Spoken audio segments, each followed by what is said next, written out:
11টা বজাত ওলাই আহিছিলে অলপ ফুৰি আহোঁ নতুন থাৰ গাড়ী কিনিছোঁ অলপ ফুৰি আহোঁ কিবা কানি খাই আহোঁ তেনেকুৱা বুলি উঠাই লৈ আহিলে তাক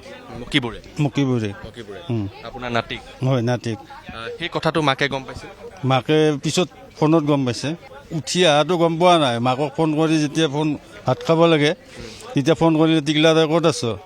তেতিয়া কৈছে যে হেৰিৰ লগত আছোঁ দাদাৰ লগত আছোঁ তেনেকৈ ক'লে দাদাই উঠাই লৈ আহিছে নতুন গাড়ী কিনিছে কিবা আমি হোটেলতে খাম বুলি ভাত মানে আপোনাৰ নাতিয়ে মাকক তেনেকৈ তেনেকুৱা ক'লে মকিবুৰৰ আপোনালোকৰ ঘৰৰ কাষতে ভাড়া দিয়া আছিল নেকি ছোৱালীৰ ঘৰৰ কাষতে আছিল নাই অলপ দূৰত আছিল ছোৱালীৰ ঘৰ মোৰ ঘৰ একেলগতে আপোনালোকে মকিবুৰক দেখিছে নেকি মই নাই দেখা আপোনাৰ ছোৱালী মইতো ৰাতি ছোৱালীও দেখা নাপায় আমাৰ সিফালে নাযায় ঘৰৰ ফালে নাযায় তাৰ সম্পৰ্ক ৰাস্তাতে ৰাস্তাৰ সম্পৰ্ক কালি তেতিয়া 11টামান বজাত ওলাই 11টা বজাত ওলাই আহিছে আগতেও মানে মকিবুৰৰ লগত গাড়ীত ঘূৰে এইটো মই ভালকৈ গম পোৱা নাই মানে ঘূৰিব পাৰে কিয় ময়ো ঘৰত নাথাকোঁ মইতো ৰাতিপুৱা ডিউটি ওলাই যাওঁ তাৰ মানে মাকে 2টা বজাত ভাত খাবই যায়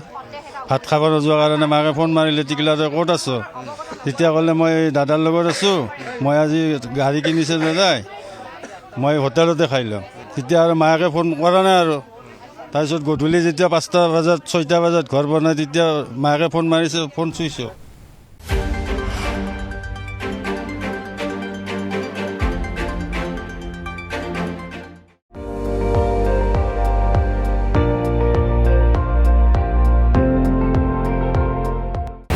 আপুনি চাই আছে ND24